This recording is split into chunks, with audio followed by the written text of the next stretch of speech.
All right, everybody. Oh my God. Oh man, this is unbelievable. I'm Anthony Brogdon. That's believable. I've been that way all my life. But what's unbelievable is I got a lady on my channel today. She from Ireland.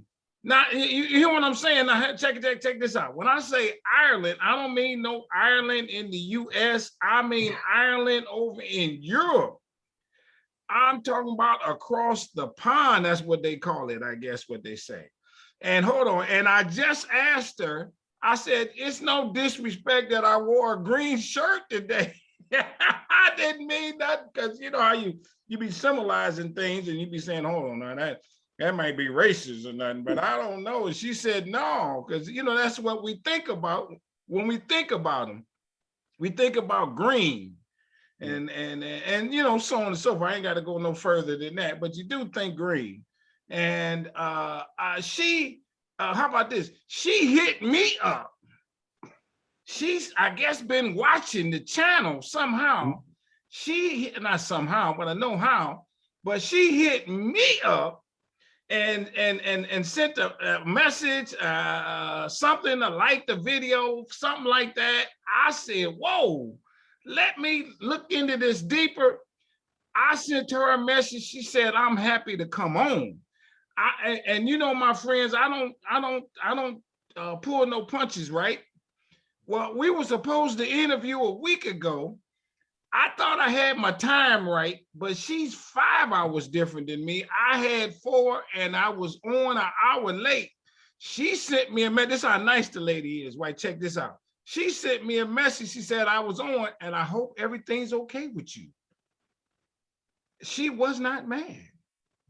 Oh, my friends, you talking about people who want to share some Black history. This is a lady who wants to do it. She's not mad at me. I'm so excited. I've been telling people, my friends, to wait when I post this video because I'm doing something big. And you know what I want you to do, my friends, is come down and meet me in Quindaro, Kansas, Memorial Day weekend 2022. I want 1,000 people to show up. I'm going to find a way to make it work for you. I'm going to be very well organized. I'm going to have people that will greet you. I'm going to have people that'll let you know how to get from the airport to the town. I'm gonna have people at the hotel saying hi to you. And then, and you get there that Friday, right? Then what we're gonna do is I'm gonna make sure you're all right. And then I'm gonna ask you to come party with me in a barn. And we go and don't dress up. No, you don't want to do that because it might be hay and hopefully it ain't no mess all around the place. We're gonna show it's right. And we're going to have a good time, one of the memorable moments. And then the next day, we're going to take a tour around the town to wonder how the enslaved brothers and sisters walked across the Missouri River to get to Quindaro. We ain't going to be able to do it, but maybe we can take a boat. I'm going to look into that and figure out how that works. And then we're going to take them tours, and then we're going to have and people don't like to use this word picnic, but you know what I mean. But so we're gonna have a gathering in the park, and we're gonna have buffet food, and we're gonna eat good, and we're gonna have live bands and DJs and storytellers and little kids doing stuff. All this because I want you to come down and meet me. And this is the other part of what I'm doing on this channel. I might do a couple of them next year. I got another one, a guy who said, hey man, well, you know, I interviewed him on the channel. He's out of St. Augustine, Florida, one of the oldest cities in America. I think Mobile might be older, but nonetheless, I'm going down there too next year, and I'm gonna say, hey, y'all come on down and meet me. It might not be as elaborate, but we're gonna have a party because I like the party. Do this, subscribe to the channel. It's free. Hit the like button on this video, because I'm telling you, the lady gonna tell you something that you don't know. I didn't know there was Black history in Ireland. I did not know. I just did, you know, but it's all over the world. But I just, you know, I don't know the connection. She gonna share it. Hit the notifications bell. So when the video's coming up, and I put one up yesterday with a lady out of Nova Scotia, Canada. Look at that one. They had the Black people help the British fight America so they could get their freedom. The British said, you're gonna give you freedom. The British lost, as you know. The British said, okay, we'll keep our word. And the Black folks was trusting enough, they got on a ship and sailed to Canada. That was crazy. But they did. They got to Canada and they developed these towns in Canada, in Nova Scotia. That's on, watch that one. It's big. And she also says then it was some other Black people that said, hey, we got to leave here. They got on a ship and went to Sierra Leone in Africa. We you know, we can forget them. We do them ships every now and then. I'm sure it wasn't the same kind of ride as that first ride. Do all them, hit them buttons and everything like that. The lady's sitting there, she waiting, but she know I go through my spiel. She been watching me. How about this? What I want you to do is watch my movie. Boom, shakalaka. I'm serious about this history. 75 minutes long. I could have went longer, but I wanted to stop somewhere. And I stopped with a guy that's 101 years old. And you know what he tells us? He said, man, y'all can't tell me nothing. I've been around a long time. And he put the Lord in it. He said, but the Lord done got me this far. And all the things I done seen throughout my life. And he looked good doing it. He starts the movie and he ends the movie. And all in between, it's about good Black history, even when it wasn't so good. That's my slant on things. Watch my movie. It's streaming on Amazon. And then, my friends, I need you to do this. I need you to read my book. You read it. Y'all some readers out there, because y'all conscious, smart people, and you don't get smart without reading. You can't just watch it all on YouTube. Read this, and I'll tell you what, I give you a little tip.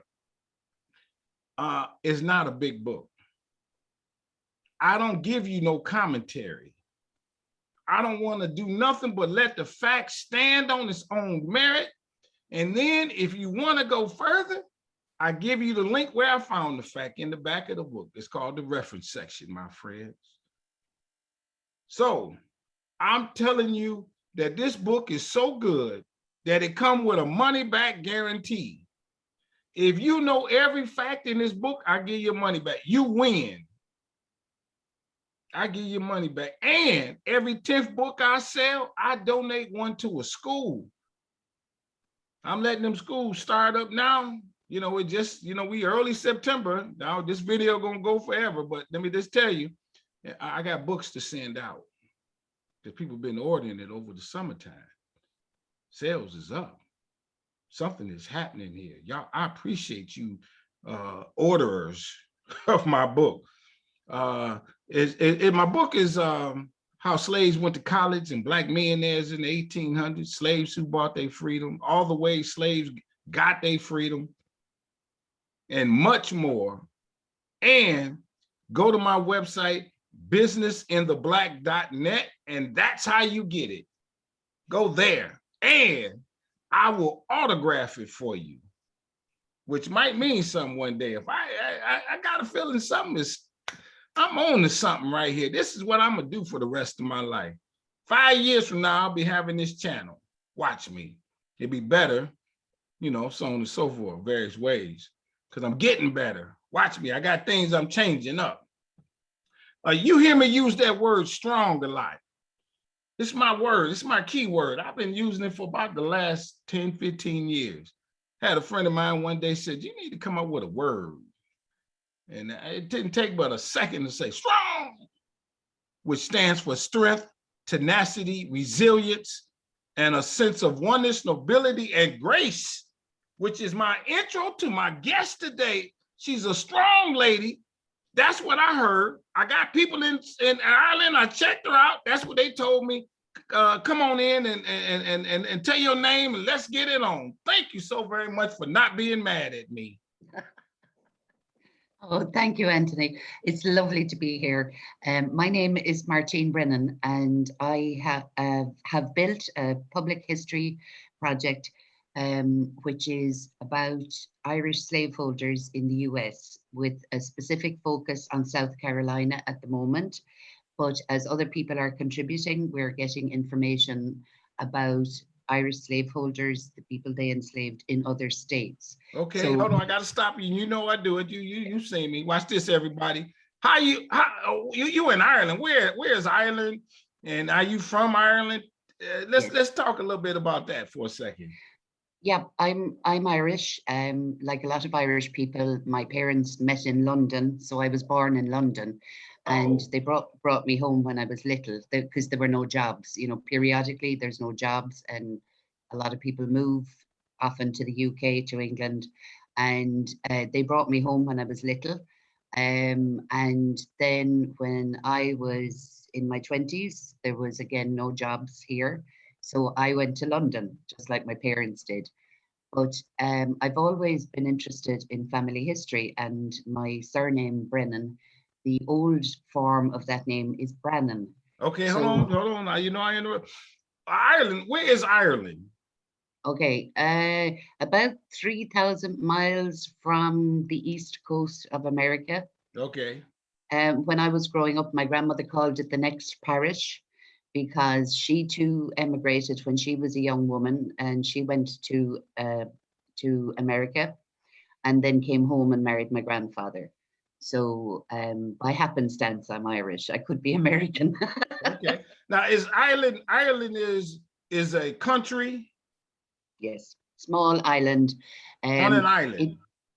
yes, it's about the size of South Carolina, just to Okay. give you an idea. Okay. So And it's the whole country is the size of South Carolina. yeah, and this is the thing that a lot of us Irish people don't understand about America, because each state is like a different country.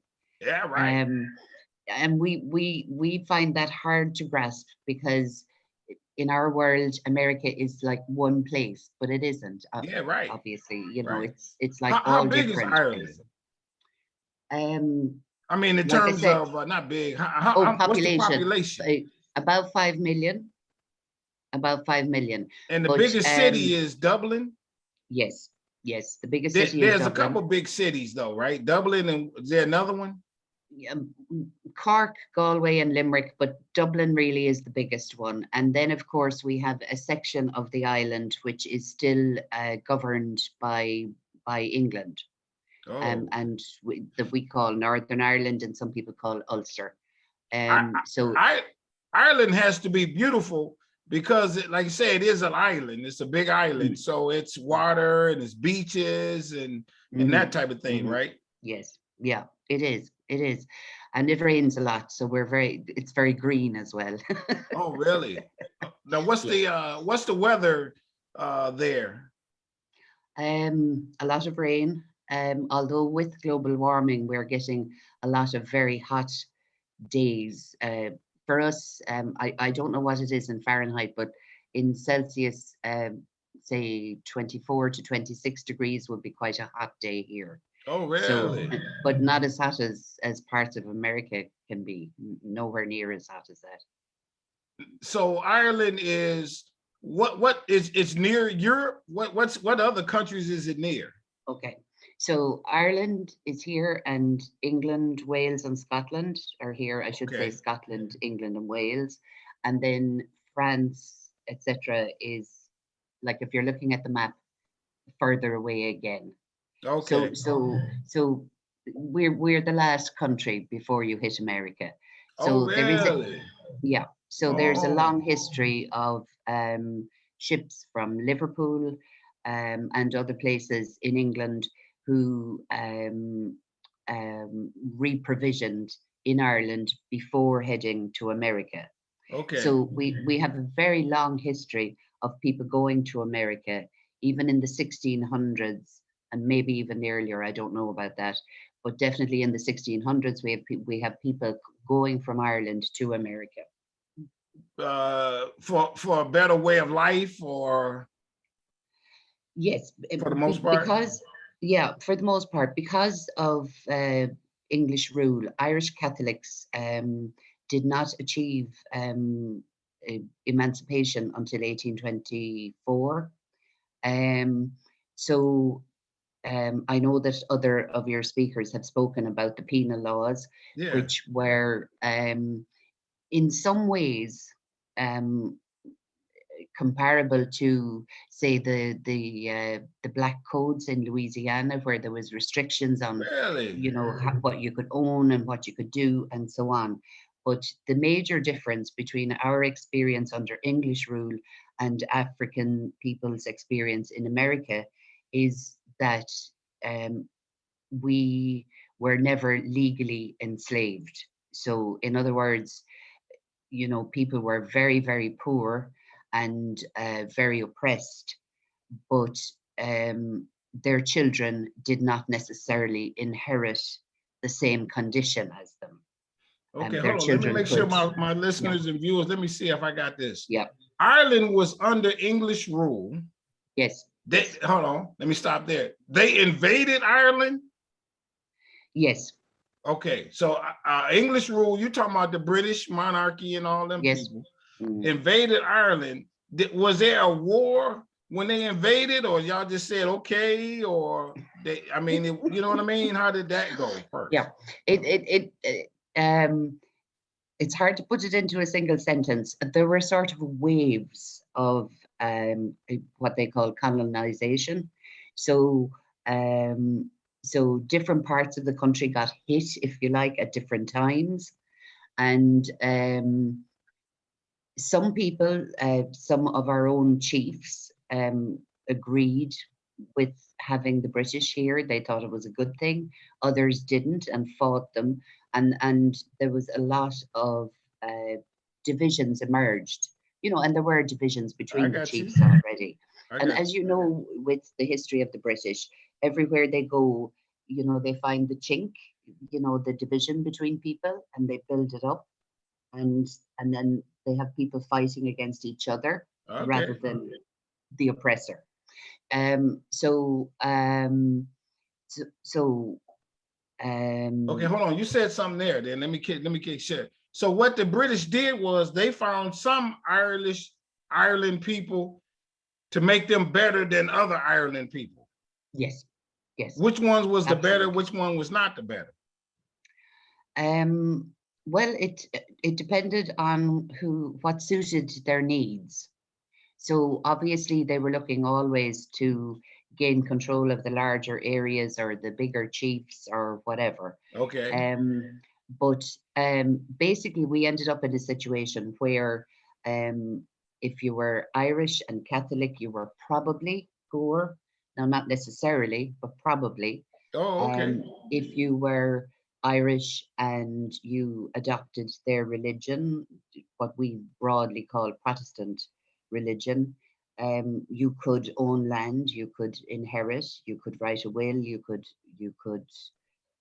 do well for yourself. So they And so the used division, religion as the dividing line. yes.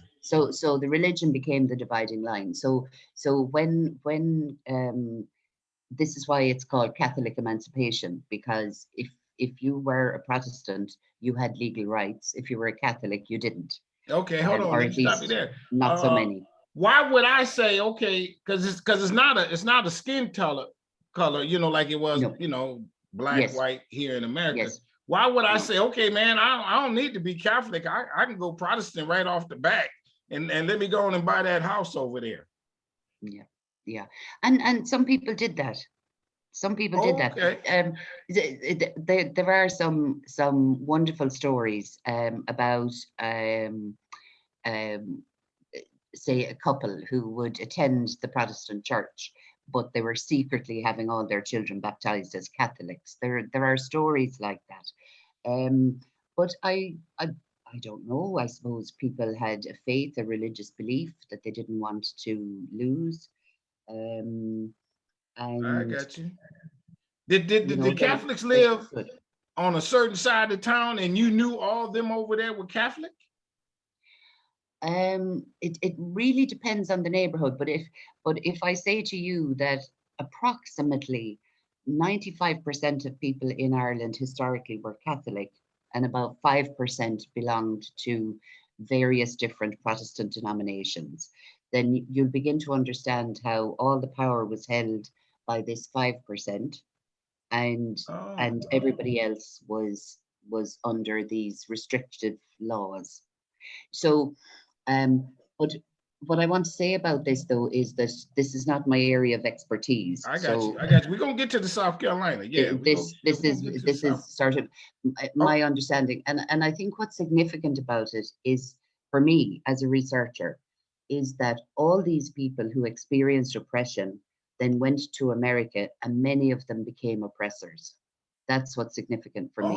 That's, oh, I got you. Let me you know, clarify that to everybody. mm, What you're saying is the people in Ireland who were mm, oppressed, they were the Catholics, mm, let's say, for the most part, yes, they came to America and mm, started prospering by owning slaves. yes, yes, yes. Oh my Not God. not Because all of them, you know, okay, not all of them. But yeah, what we're talking about is that in 1670, in the first ships that sailed into South Carolina, the first British ships, there was a contingent of Irish people who immediately bought enslaved people. okay, Immediately. hold on. Let me go back before that. I'm gonna come back to that point. Yeah, sure. There were stories of people in Europe who got to America, but they signed themselves off as indentured servants. Is that what That's the right. Irish did? Okay. So if you had some money, you paid your own fare. Right. Okay. If you had money, you probably had connections. So you might even have had a family member who went out with you or was there before you or Right. something like this. Right. Okay. So we're talking now late 1600s, 1700s. I'm not sure how long. I, Right. I'm not sure about the 1800 period, but if you were poor, you signed a contract. I will work for you for 7 years. It Right. was usually 7 years. At the end of that time, I'm a free person. I don't owe you anything. You give me my money, you give me maybe tools for my trade or a suit of clothes, or some other agreement, and I'm free. Now, if I have children while I work for you under indentured servitude, those children are free people, right? I got you. They don't owe you anything. You can't. And the people stuck by that contract for the most part? For the most part, yes. For the most part, I mean, there are in some states there were court cases where indentured servants went to court and they said, you know, I served my indenture for so and so, and he didn't give me my money, or my tools or whatever Okay. it was that they had agreed. So there were those situations. Now, the interesting thing about indentured servitude, the most significant thing about it is that my children do not inherit my status. That's the most important thing about indentured servitude. Now, if a woman is enslaved, her children are enslaved. Every Yeah, child she has is also enslaved. So this is a major difference between I the got two you. Yeah, I conditions. heard that part. However, I mean, indentured servants, um, you know, they were treated terribly, appallingly. Many of them died. Many of them served their time and their health was broken afterwards. Many of them were oppressed in other ways, you know, as like women indentured servants were oppressed also, maybe sexually or whatever. Oh, But there is, really? but the big difference is that if as a woman I signed up as an indentured servant to you, my children were not indentured. They were free people. Okay, let me ask you this question. This, and then we moving along right pretty good, I think. Okay. Who am I signing my 7 years over to? Just an ordinary guy who got enough money to get me on the ship, Mm. or am I signing and or to some company that says, okay, this is what we do? We Yes. people sign up under our Yeah. company or both. Who is Yeah. that? Yeah, so both, and this is Really? where a lot of the confusion comes in about indentured servitude.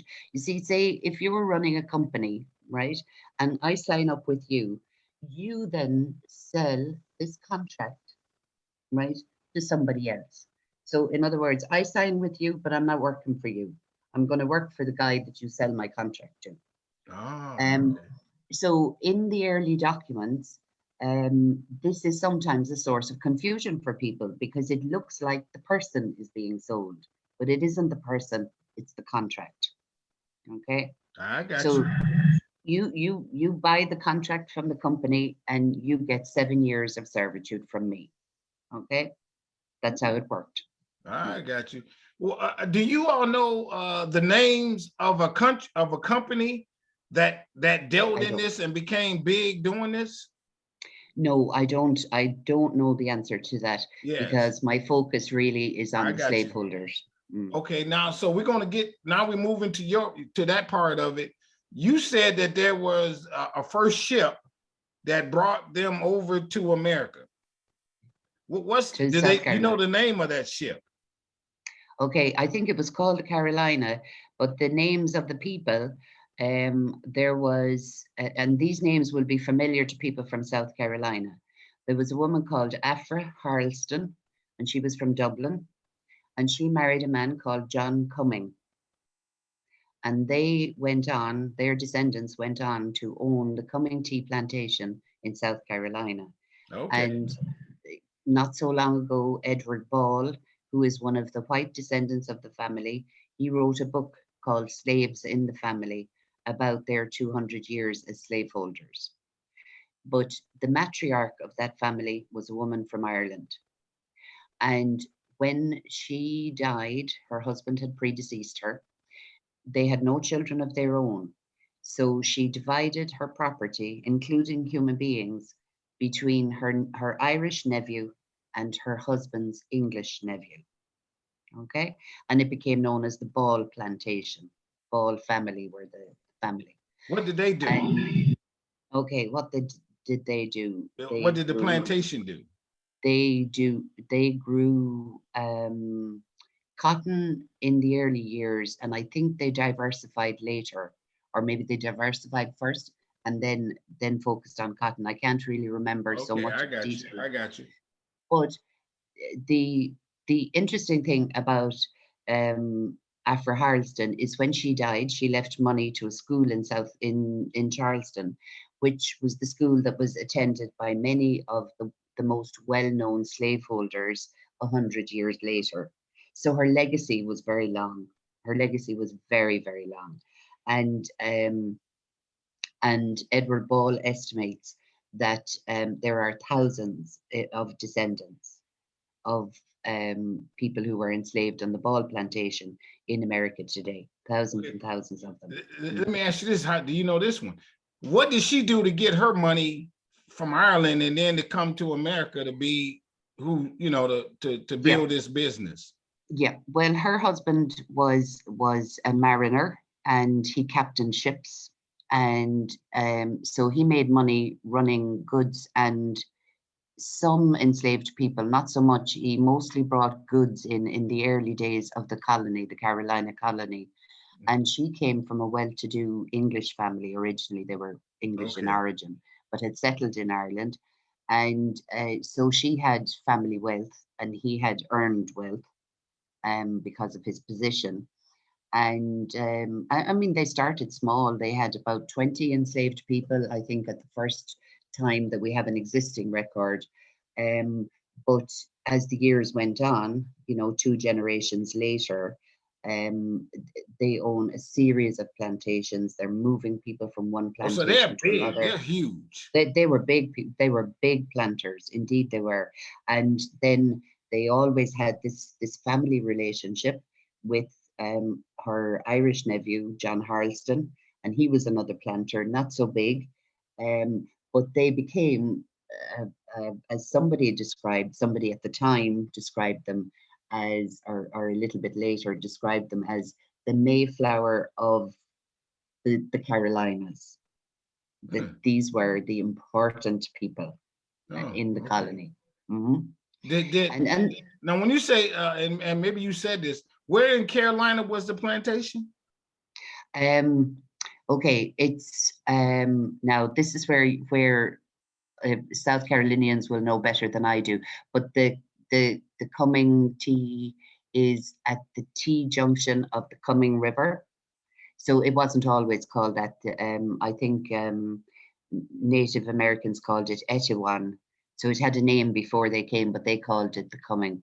And the Cumming T is the junction, so that it was a good place to grow crops. You know, it was well watered and it was rich, fertile soil, but obviously also very dangerous for the people who were working in that water all the time.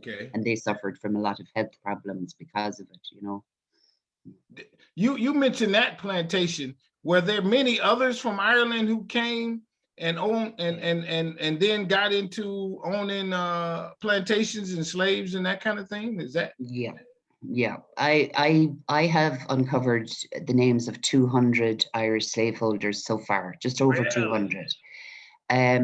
Obviously, the easiest people to find are those who are named in the 1850 census, because it gives place of birth. And it's the first American federal census that names a place of birth.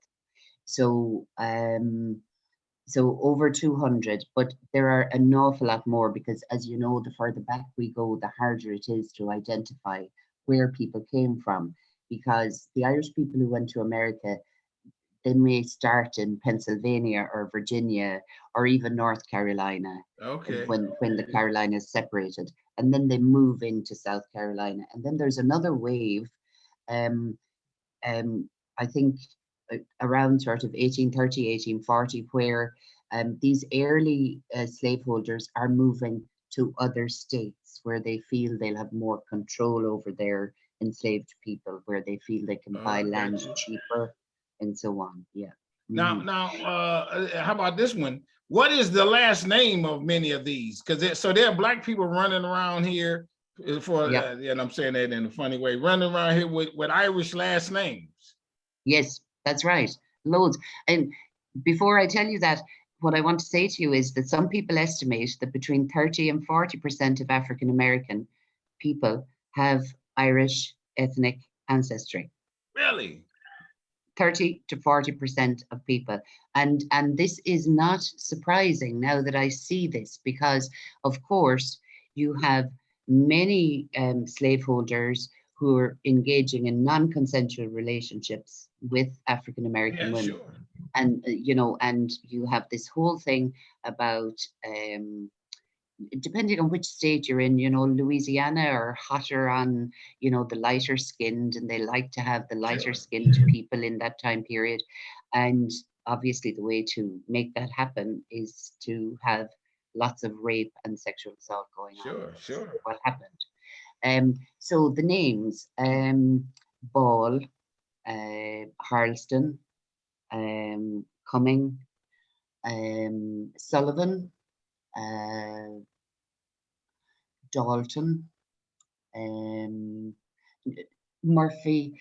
Basically, you name any Irish name, and you will find African American people with an Irish name. Really? Unbelievable. Yeah. Okay. Yeah. How about this? Could we estimate that the slaveholders were more brutal than others towards their slaves, or not necessarily, or because they do know that, hey, I came from a similar circumstance, I can at least have a little compassion, or maybe not. Well, I think, to be honest, even historians at the time commented on the fact that Irish slaveholders took to the trade just like a duck to water.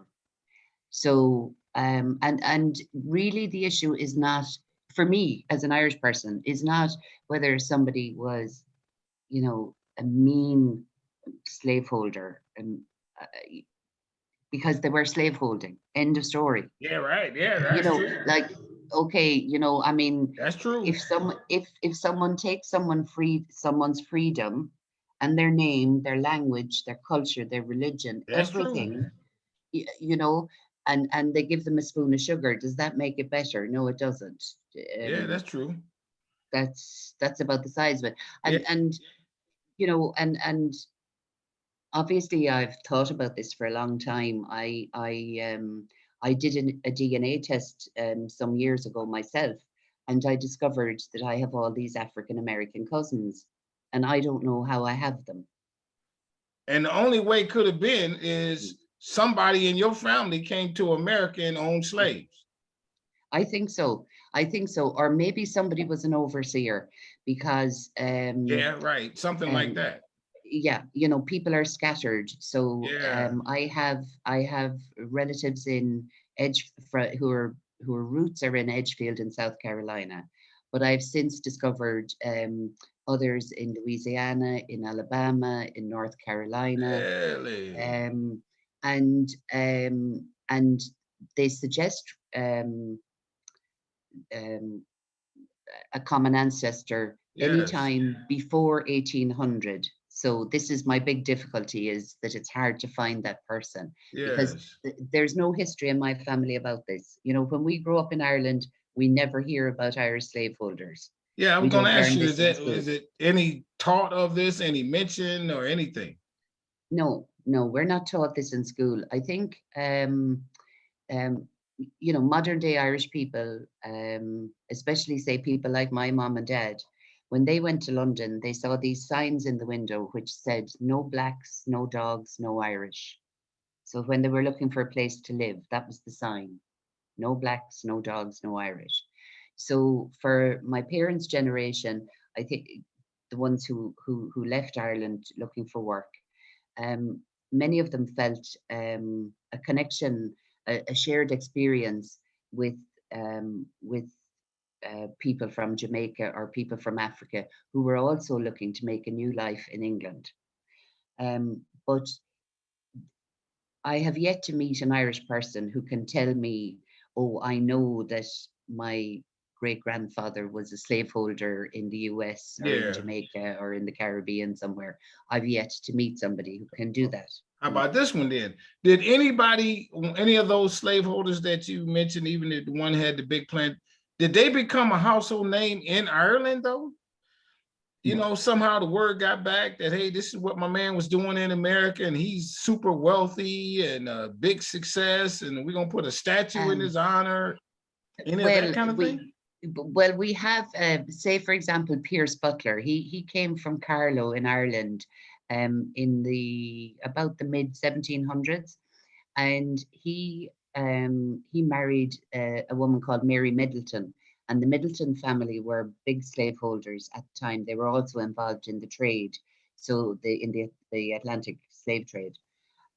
So he married well, um, in inverted commas, and he did maintain contact with his family, and they were very proud of him because he was involved in the what's your constitution in the late 1700s. He was involved in writing that, but he was a huge slaveholder.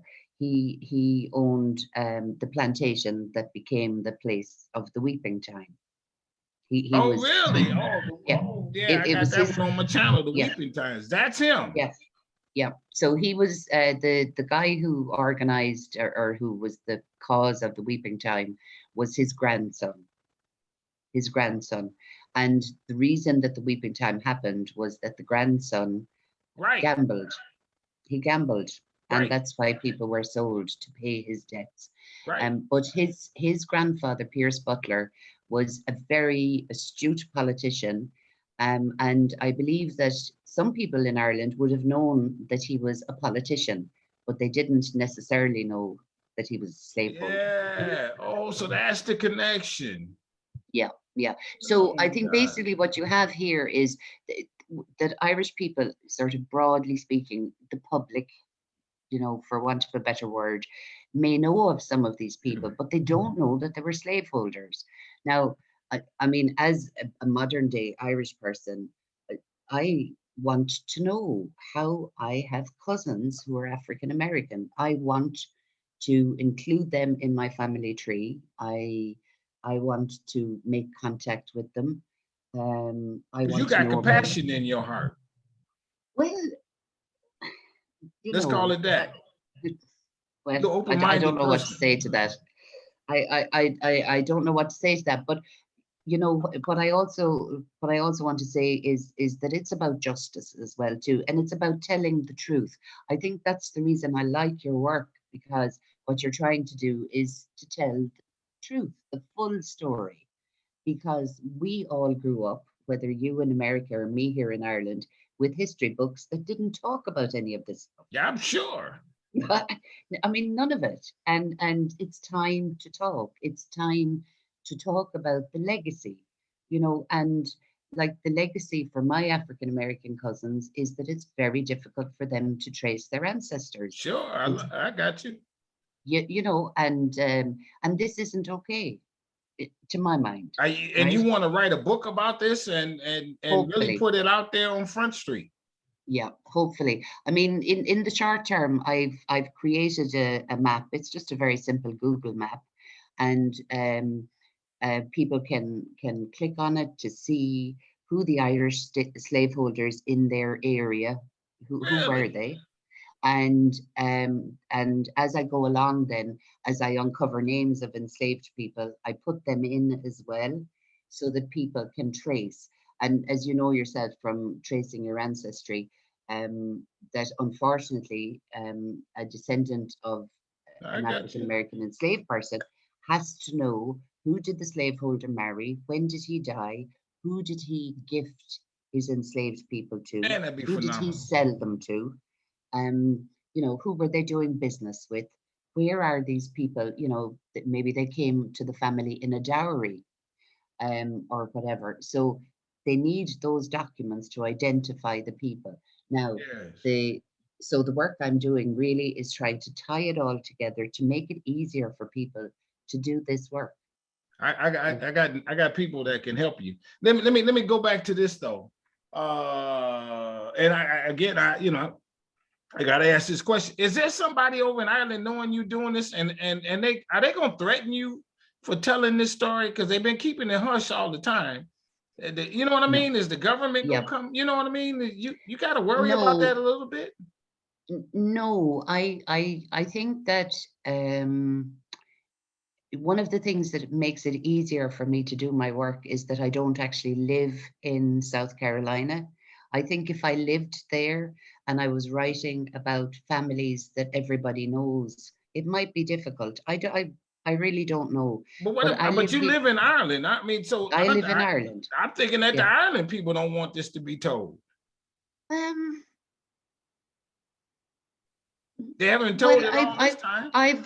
I've not experienced that. I really haven't. What I would say is maybe some people aren't terribly interested, and they don't understand why I'm interested. Yeah, right. Um, yeah, maybe that, but no direct. Okay, good, Um, good, I good. mean, the university where I studied, the University of Limerick, they were very supportive of my work. Oh, really? Yeah, and Okay, and there are a number of historians who are pleased to see okay. this information I being gotta put go together. before we kind of come to a close. I gotta go to this point. I want to piggyback just a little bit. Are there blacks in Ireland? Black people now in Ireland, and was there?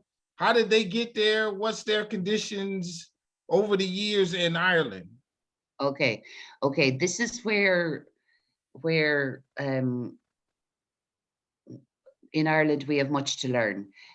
Many of the black people and people of color in Ireland are people who've come in through, they're refugees, asylum seekers, and they're living in conditions which are not the best at all.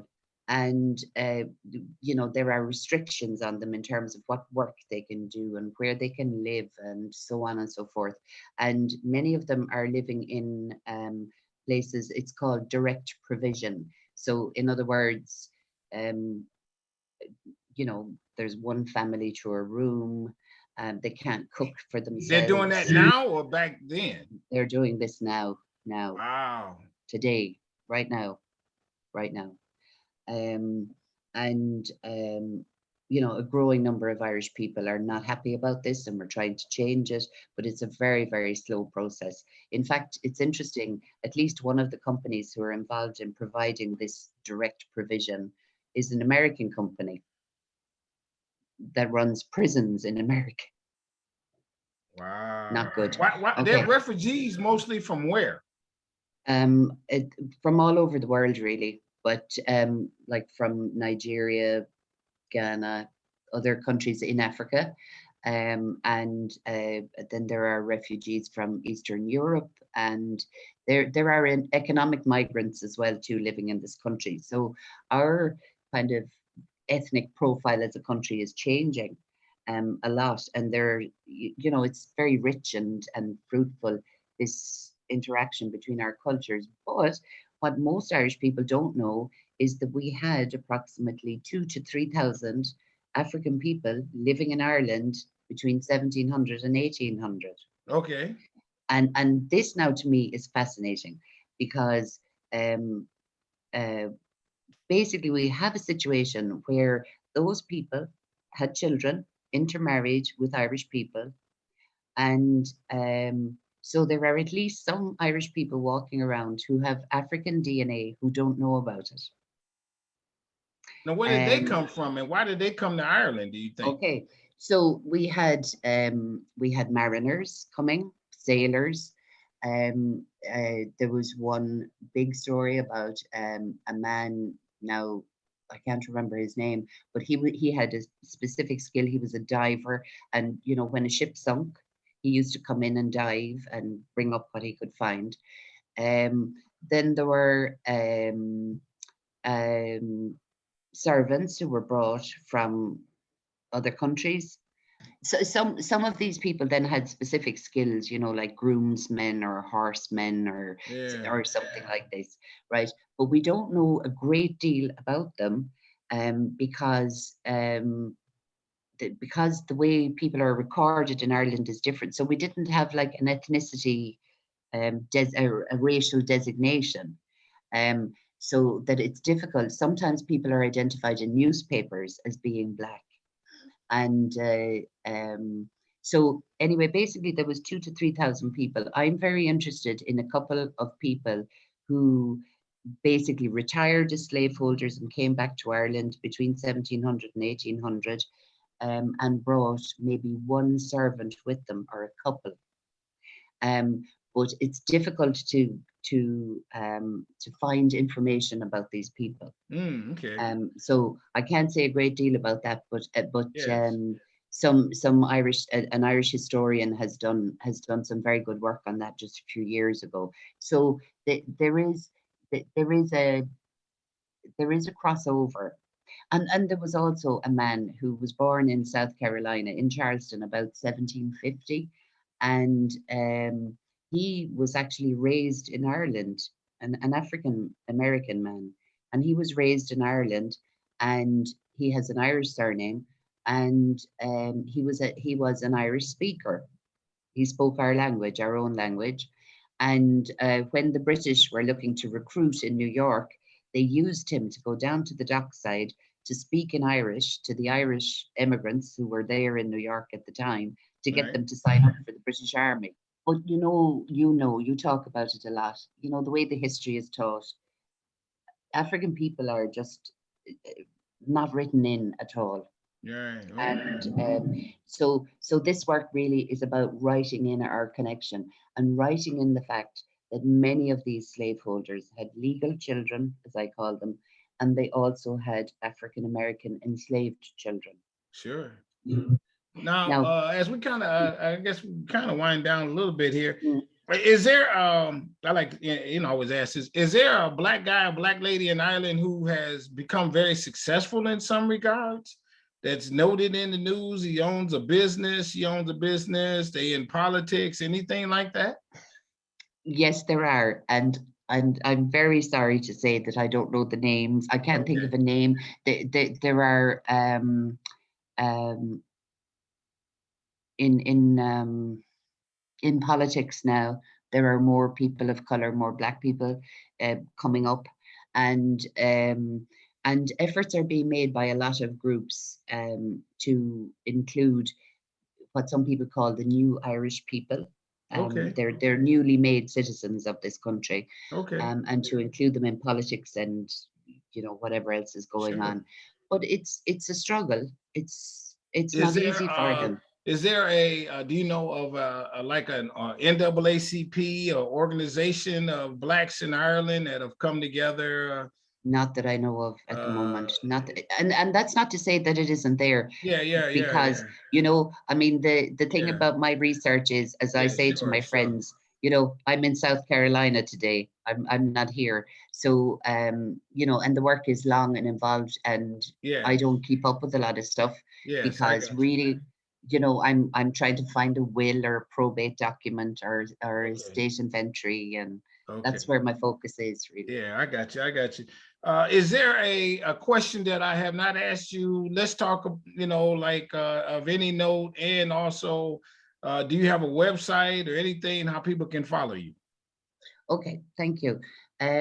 What I really want to do is invite people who have information about an Irish slaveholder and the people he or she enslaved to contact me. Um, the website is enslavementtocitizenship.com. And I'm sure if you Google Irish slaveholders map, a copy of the map will show up, and anyone who's researching who knows that they have Irish family members or Irish ancestry can look to see if there are recognizable names. But I really welcome contributions from people. So far, we've had, I think, is it 4 or 5 people from the United States who have contributed to the website. Um, Even one name matters, as we know. Sure. Every enslaved person that we can find a name for and a family group for, this is so important. I mean, you I know, got you. the whole the map of history. All these people who, as you said about your book, who did incredible things, who surmounted huge obstacles just to live, to rear children. Um, the, their names aren't written down anywhere. Yeah, Well, now, sorry, that's the story that we're told, yeah, I but their got you. names are hidden. Yes. They're hidden in the financial transactions of slaveholders, both Irish and other Europeans and Yes. native, or not I'm native so American, happy you came on the American. channel. You know that now this book, you might have to do one book just on that plantation. Because I mean, it won't never stop. I mean, you're gonna keep No, finding things. And so you gotta, no, let's yeah. might want to put that book out there as soon as possible or something Mm. in Well, whatever form you've gotten so I, far. I, I think that's what I'm trying to do with the website, because it's easier to put it out on the Yeah, website and it's yeah, accessible immediately. yeah, And the other thing as well too is that I think that this information should be available to every American without charge, because otherwise this search for people's ancestry is another legacy of slavery. man. you know I mean, That's that's a legacy of slavery. If you or my cousins cannot find their ancestors, that means they are being hidden from them because of slavery, and that is a legacy of slavery, yeah, I got which you. we need to stop that. Yeah, And so my project is just a small part of stopping that silence, that erasure of all these human beings, and everything about them, and what made them who they were. yes. Everybody, we're gonna put all her website and everything on in the description on the video. Thank you. This is oh man, you blew me away. That was good. That was gooder than good and gooder than that. Thank Oh you. my God. Thank you so very much for coming on the channel. Everybody, this is what I do with Strong Inspirations. I find them, they find me, and this thing is deep. She went deep and brought it from Ireland and said, hey, this is what, because I know about that weeping times. I got a guy on the video, he talks about that.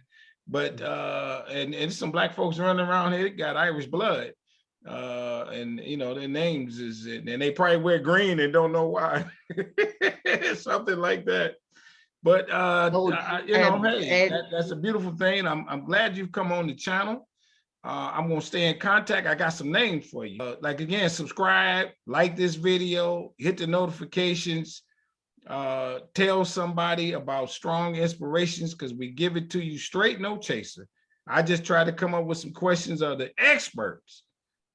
And to you, I say with all sincerity, I want you to stay strong, stay safe, stay on your grind. I love what you're doing. You preserving this history. Somehow this has gotten on your heart and you following through. This is your calling to share this, and it's gonna, maybe I'm right, maybe I'm wrong. You're going down in history for doing this. You're going down in history. Watch. They're gonna be talking about you, and I'm so excited. You on the channel. Maybe one day we'll meet. Yeah, I'd love to shake your hand because and take a picture with you. You're going down in history. Watch, I can feel it. What you talking about ain't nobody else doing, and you doing something that's righteous. Everybody, with that, I'm gonna say bye-bye. We out. Thank you. Thank you.